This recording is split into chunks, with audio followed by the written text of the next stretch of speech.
네, 반갑습니다. 오늘은 이사야 말씀을 함께 보도록 하겠습니다. 성경 통독 오늘 날짜가 이제 이사야 시작이죠. 네, 이사야 이제 대선지서로 들어오면서 이사야 말씀을 이제 읽게 되었습니다. 이사야 말씀이 굉장히 생각보다 또 깁니다. 또 긴 여정의 끝에 또 여러분들이 하나님께서 주신 은혜가 충만하게 임하기를 주님의 이름으로 축복합니다. 네, 오늘 말씀은 이사야의 시작이죠. 이사야 1장 저희가 함께 읽었던 말씀은 10절부터 20절까지의 말씀입니다. 여러분, 우선 이사야 선지자가 활동했던 그 배경에 대해서 잠깐 보려고 합니다. 이사야 선지자가 활동한 시대는 유다 왕 우시야와 요담과 아하스와 히스기야 시대였습니다. 이 시대, 즉 이스라엘과 유다의 주전 8세기는 여러모로 굉장히 불안한 시기였습니다. 북왕국 이스라엘은 아수르의 이 땅 공격으로 결국에는 멸망하게 됩니다. 남유다의 상황도 결코 좋지는 않았습니다. 우시야 왕이 죽은 주전 740년 남유다가 누리던 그 50년의 태평성대가 이제 끝이 나게 되고 이사야는 이때 하나님의 말씀을 대언하는 선지자로 부르심을 받았습니다. 여러분, 우시야 왕은 16세 때의 왕이 되어 겸손하게 행하였지만 강성해지자 교만해져서 향단에 직접 분향하다가 문둥병에 걸리는 불행을 당한 왕이었습니다. 그 우시야 왕의 아들 요담은 선정을 베푼 강력한 지도자였죠. 하지만 아하스 왕은 성전을 폐쇄하고 그 성전의 금은을 아수르에게 조공으로 바치고 가나안 그 이방 종교를 따랐고 심지어는 자식을 불태워 제사하기까지 하였습니다.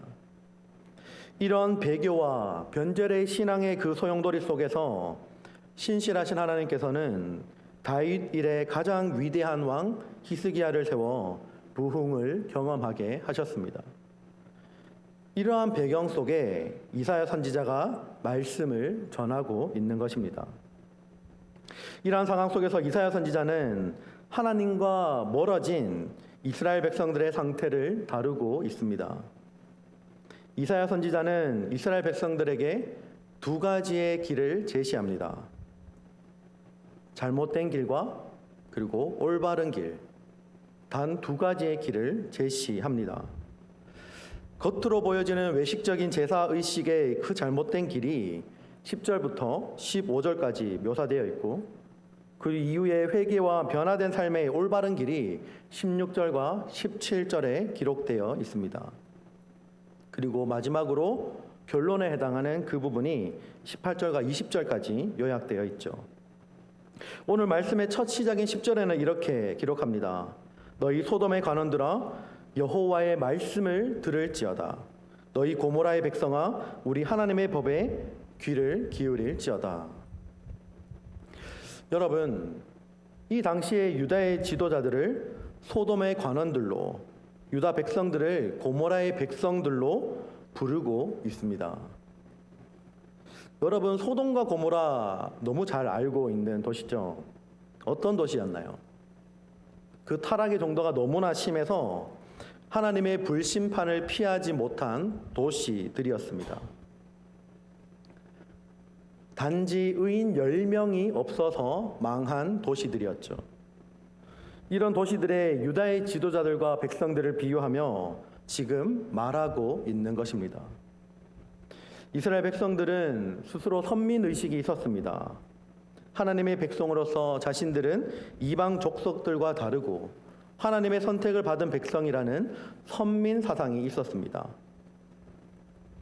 하지만 이사야의 말씀은 이스라엘 백성들이 선민이기 때문에 심판에서 벗어날 수 있다고 생각하면 큰 오산이다 라고 말하고 있는 것입니다. 그들의 행동이 이 세상 사람들과 다를 바가 없다면 너희들의 운명도 이 세상 사람들의 운명과 별 다를 바 없을 것이다 라고 말하고 있는 것이죠. 이스라엘 백성들이 하나님께서 알려주신 이 구약의 제사법을 따라서 희생 제사를 드리기 때문에 그 모든 법을 지키고 과정을 따랐기 때문에 이제 하나님에게 적당한 보상과 적당한 대우를 받아야 할 자격이 있다고 생각하고 자신들의 제사의식을 통해 심판받을 것도 받지 않고 오히려 축복을 받게 될 것이다 라고 믿었습니다. 하지만 이어지는 11절부터는 하나님께서 그러한 생각에 대해서 빗발치는 경멸의 말씀으로 응답하십니다. 하나님께서는 더는 제사를 원치 않으시고 그것을 기뻐하지 않으신다라고 말씀합니다. 그리고 12절에서는 하나님께서 질문을 던지시면서 말씀하십니다. 12절 말씀에 이렇게 기록하죠. 너희가 내 앞에 보이러 오니 그것을 누가 너희에게 요구하였느냐? 내 마당만 밟을 뿐이니라. 하나님께서 자신 앞에 보이러 오는 그 제사의식을 결코 요구하지 않았다라고 말씀하시는 것이죠. 그들의 봉헌이 헛된 것이고 그들의 분향은 가증스럽고 그들의 제사는 악할 뿐임을 말씀하고 있습니다. 심지어는 하나님께서 이러한 것들이 견디기 너무나 무거운 짐이라고 말씀하고 있습니다. 하나님께서 심지어 그들을 쳐다보지도 않을 것이며 그들의 기도 소리에도 듣지 않겠다라고 말씀하십니다. 왜 이렇게까지 하나님께서 경멸과 환멸을 담아서 이스라엘 백성들의 제사하는 모습에 대해서 말씀하고 계실까요? 그 실마리가 15절 말씀에 드러납니다. 15절에 이렇게 기록하죠. 너희가 손을 펼 때에 내가 눈을 가리우고 너희가 많이 기도할지라도 내가 듣지 아니하리니 이는 너희의 손에 피가 가득함이니라. 여러분, 이는 너희의 손에 피가 가득함이니라 라고 하나님께서 말씀하십니다. 이것은 두 가지의 중의적 의미를 모두 담고 있습니다. 제사를 드리는 이스라엘 백성들의 그 손에 희생 제물의 피가 가득한 것과 또는 죄 없는 자의 피가 가득한 것을 말하고 있는 것입니다. 이스라엘 백성들이 죄 없는 자들을 학대한 것이고 모함한 것이며 파멸과 재앙을 가져다 준 것을 말씀하고 있는 것입니다. 하나님께서 왜 그들의 예배를 받지 않으시는가에 대한 질문의 답으로 피 흘린 손을 가지고 와서 그대로 제사와 기도를 드리기 때문이다 라고 말씀하고 계시는 것이죠. 근데 여러분, 이 말씀 구절을 읽다 보면 그 손에 피 흘리는 모습을 이 단어와 문구를 보면 한 사건을 떠올리게 합니다. 그것은 바로 나봇의 사건입니다. 아합 시대에 이세벨이 거짓 증인을 세워 그를 재판에서 정죄하고 돌로 쳐서 죽인 후에 포도원을 빼앗았던 사건입니다. 아합의 왕궁 가까이에 이스라엘 사람 나봇의 포도원이 있었습니다. 아합은 그 포도원을 자기를 주라고, 그보다 더 아름다운 포도원을 주겠다고, 너가 나에게 이 포도원을 주면 원하는 값을 주겠다고 했지만 거절당하게 됩니다. 아합 왕은 낙심되어 답답한 마음으로 침대에 드러눕고 밥도 마다합니다. 그 모든 자초지종을 들은 이세벨은 기가 막히다는 듯이 이렇게 말합니다. 왕이 지금 이스라엘 나라를 다스리시나이까? 일어나 식사를 마치고 마음을 즐겁게 하소서.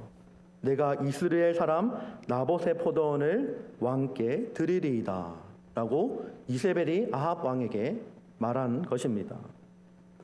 아합 왕은 끙끙 고심하고 있는데 이 이세벨은 어떻게 그렇게 자신만만하게 말할 수 있을까요? 쉬운 길을 택했기 때문입니다. 그러나 그것은 그 길은 옳지 않은 길, 거짓과 폭력을 쓰는 길을 택했기 때문입니다. 이세벨은 아합의 이름으로 편지들을 쓰고 그 인을 치고 봉하여 나봇과 함께 사는 장로와 귀족들에게 보내었습니다. 편지의 내용은 이러합니다. 열왕기상 21장 9절과 10절 말씀에 기록합니다. 그 편지 사연에 이르기를 금식을 선포하고 나봇을 백성 가운데 높이 앉힌 후에 불량자 두 사람을 그의 앞에 마주 앉히고 그에게 대하여 증거하기를 내가 하나님과 왕을 저주하였다 하게 하고 곧 그를 끌고 나가서 돌로 쳐 죽이라 하였더라. 그 당시 그 성읍의 장로와 귀족들은 이세벨의 지시대로 향했습니다. 이세벨의 지시대로 움직인 것이죠. 그 내막을 모르는 사람들이 보기에는 나봇은 하나님과 왕을 저주한 자가 되었고 성읍 밖으로 끌려나가 돌에 맞아 죽게 되었습니다. 이세벨은 나봇이 죽었다는 소식을 듣고는 아합에게 나봇의 포도원을 이제 차지하라라고 하였습니다. 아합은 내막을 아는지 모르는지 곧 일어나서 나봇의 포도원을 차지하러 내려갔습니다. 그는 갑자기 왜 나봇이 죽었는지 묻지도 않았죠. 이 악한 일에 이세벨이 주동자였지만 하나님의 백성들, 더군다나 장로와 귀족, 그 사회의 지도자들이 함께 동조하였습니다. 그리고 하나님의 선민 이스라엘을 이끄는 아합 왕은 이를 묵인하고 아내의 그 사악함 뒤로 숨어 더러운 이득을 취하게 되죠. 여러분, 이와 같이 피를 흘린 손, 피로 얻은 것들, 남을 죽이고 쟁취한 것들, 그리고 남을 깔아뭉개고 얻은 것들, 그리고 무언가 다른 사람을 모함하고 때로는 질투하고 시기함으로 얻는 것들, 그 모든 것들을 통해서 드리는 제사와 예배를 하나님께서 받지 않겠다라고 말씀하고 있는 것입니다. 피 묻은 손을 들어서 하나님께 드리는 기도는 하나님 보시기에 혐오스러운 것입니다. 그 기도 자체가, 예배 자체가 혐오스럽거나 불쾌한 것이 아니라 기도와 예배를 드리는 그 사람의 태도와 그 사람의 삶이 문제인 것이죠. 주변 사람들에게 파멸과 재앙을 가져다 줌에도 불구하고 하나님께 예배하면서 복 주기를 원하는 그 모습에 하나님께서 환멸을 느끼시는 것입니다. 밖에서는 온갖 악을 저지르고 성전에 와서 드리는 제사가 마음이 담긴 예배가 될 수 없는 것입니다. 하나님께서 그들이 드리는 제사, 예배를 받지 않겠다라고 하시는 것은 언약을 이제 파괴하겠다라는 선언과 같습니다. 여러분, 제사가 중심이 된 구약의 예배는 언약 갱신의 의미를 가집니다. 언약의 율법을 어긴 이스라엘 백성들은 하나님께서 다시 그 언약의 율법을 어긴 백성들을 받아주는 것은 바로 그들이 드리는 희생 제사 때문이었습니다.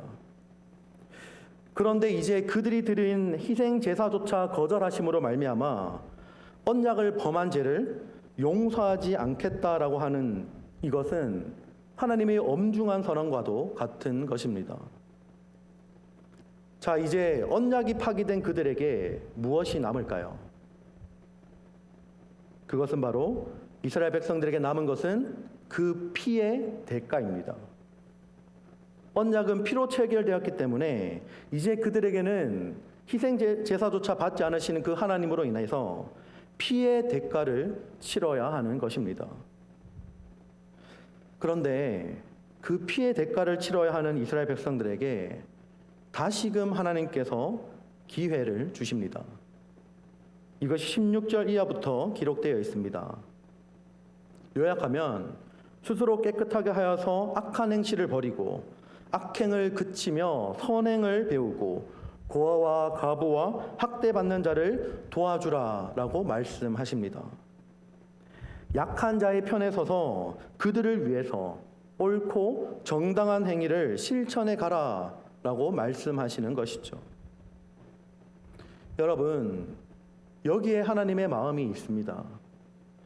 제사와 예배는 누구나 여기 와서 드릴 수 있지만 하나님께서 원하시는 것은 변화된 삶으로 하나님과 교제하는 것입니다. 진심으로 변화된 삶으로 하나님의 마음이 있는 곳을 따라 그 행하는 자의 예배를 드려야 하는 것입니다. 그럴 때 하나님께서는 소망의 말씀을 주십니다. 오늘 18절과 20절까지 기록되어 있는데요. 여호와께서 말씀하시되 오라 우리가 서로 변론하자. 너희 죄가 주홍 같을지라도 눈과 같이 희어질 것이요 진홍같이 붉을지라도 양털같이 되리라. 너희가 즐겨 순종하면 땅의 아름다운 소산을 먹을 것이요 너희가 거절하여 배반하면 칼에 삼키우리라. 여호와의 입의 말씀이니라. 여러분, 여기서 서로 변론하자라고 하는 것은 그 원어적인 의미로 보면 바로잡다라는 의미입니다. 결국 이것은 이스라엘 백성들로 하여금 잘못을 바로잡겠다라고 하는 그 의미의 말씀인 것이죠. 한마디로 표현하면 회개하면, 너희가 그 잘못을 바로잡고 돌이켜 회개하면 아무리 그 죄가 주홍과 같이 진홍같이 붉을지라도 눈과 양털같이 희게 될 것이다 라고 말씀하시는 것입니다. 하나님 앞에 죄를 자백하고 돌이키면 하나님께서 흰 눈과 양털같이 모든 죄를 깨끗하게 해주겠다고 약속하시는 것이죠. 여러분, 우리는 오늘 말씀 가운데 우리의 예배를 대하는 모습, 그리고 그 가운데 하나님께서 무엇을 원하시는가를 발견해야 합니다. 우리가 드리는 예배가 하나님 앞에서 내가 예배 드려준다. 그러니 하나님께서는 나에게 이것저것도 내놔야 됩니다. 하나님 앞에 내가 예배를 드리고 있으니까, 하나님 앞에 예배 드려주고 있으니까 하나님 이것도 내놓으시고 저것도 내놓으시고 내 기도의 모든 기도의 제목에도 응답해 주십시오 라고 이러한 태도로 우리가 때로는 예배 가운데 임하고 있지는 않습니까? 여러분, 우리는 은혜조차도 하나님께 베풀어 달라고 강요할 수가 없는 존재입니다. 우리가 은혜를 받고자 한다면 우리는 그것을 위해서 올바른 하나님과의 관계 속으로 들어가야 합니다. 만약 우리가 하나님과의 관계를 거부하고 다른 길로 가길 원한다면 은혜를 받을 수가 없는 것이죠. 우리가 하나님과의 그 올바른 관계 속으로 들어갈 때 철저하게 우리 죄악의 깊이를 볼 수 있어야 합니다. 거룩하신 하나님 앞에 나의 깊은 어두움을 드러내야 합니다. 그리고 그 죄악을 도려내는 것이 너무나 뼈아픈 일이고 인정하기 싫고 내가 그 죄악을 본능적으로 놓치고 싶지 않고 놓고 싶지 않을지라도 십자가 지신 예수 그리스도의 앞에 나아가 하나님, 예수님, 제발 나를 불쌍히 여겨 주시옵소서라고 고백해야 하는 것입니다. 하나님이 원하시는 진실한 예배는 죄악을 용서해 주시는 하나님의 임재와 그 임재를 경험하고 진실로 하나님을 사모하고 사랑함으로 그 하나님과의 깊은 사귐과 교제가 있어야 하는 것입니다. 여러분, 하나님과 사귀는 그 진정성 때문에 우리의 삶에는 변화가 일어나게 됩니다. 여러분, 좀 생뚱맞은 질문이지만 연애해 보셨습니까? 연애가 아니라 중매로 결혼하신 분도 아마 많으실 거라고 생각합니다. 뭐 중매든 연애든 다 신혼초가 있었잖아요. 뭐 연애를 하든 신혼초를 겪든, 근데 연애를 하면 그런 말 들어보셨잖아요. 사랑하면 사람이 변한다. 저도 교회를 오래 다니다 보니까 이렇게 청년들이나 혹은 뭐 젊은 친구들이 이제 연애를 하게 되면 확실히 얼굴이 달라져 있는 것을 보게 됩니다. 이 눈치가 좋아서가 아니라 그냥 딱 봐도 차이가 납니다. 사랑하면, 연애하면 얼굴이 달라집니다. 얼굴이 뭔가 달라요. 여러분들도 느끼셨을지는 모르겠지만 그냥 사랑하는 사람을 보면, 사랑을 하고 있는 사람들을 보면, 연애하는 사람들을 보면 얼굴이 다릅니다. 그 사람의 인상이 변하는 것이죠. 여러분, 사랑을 하면 사람은 변하게 되어 있습니다. 이것은 자연스러운 것이죠. 하나님을 사랑하면 하나님과의 사랑의 관계가 깨어져 있더라도 그것을 회복하게 된다면 사람은 변해야 하는 것입니다. 변하는 것이 자연스러운 것입니다. 그리고 그 사랑하는 하나님 앞에 즐겁게 순종할 수 있게 됩니다. 하나님께서는 이런 자들의 예배를 받길 원하십니다.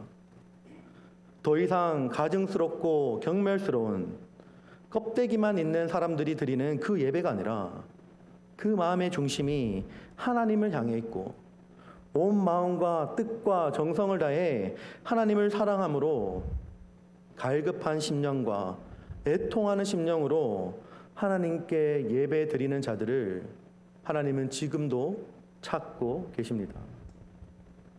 바리새인과 같이 외식하는 자들이 드리는 예배가 아니라 거짓된 마음과 위선적인 삶을 살아가는 자들이 드리는 예배가 아니라 말로만 그리스도인 척하는 예배가 아니라 전적으로 부패한 죄인이 바로 나라는 것을 깨닫고 하나님, 제가 죄인 중에 괴수입니다. 제가 죄인 중에 죄인입니다. 정말 저는 제 자신을 조금도 바꿀 수 없는 자입니다. 그렇기 때문에 주님이 필요합니다. 그렇기 때문에 주님의 십자가로 용서해 주시고 새로운 변화된 삶을 살아가게 해달라고 이러한 고백을 드리는 자들을 하나님은 찾고 계십니다. 그리고 그렇게 드리는 예배 가운데 하나님의 임재가 임하게 될 것입니다. 사랑하는 성도 여러분, 오늘도 하나님께서는 동일하게 우리를 부르고 계십니다. 예배를 통해서 하나님의 은혜로 부르고 계십니다. 입으로는 사랑을 나타내어도 마음으로는 이익을 따르는 자들의 예배가 아니라 경건의 모양은 있으나 경건의 능력은 부인하는 자들의 예배가 아니라 하나님의 사랑과 하나님의 공의를 실천하며 행하는 그러한 삶을 살아내는 자들로 인한 그 예배를 하나님은 받길 원하십니다. 그리고 그 예배자를 지금도 하나님은 정말로 간절하게 찾고 계십니다. 이 하나님의 부르심에 내 목을 꼿꼿하게 세우고 오만하게 반응하는 것이 아니라 저 얘기는 내 얘기가 아니야.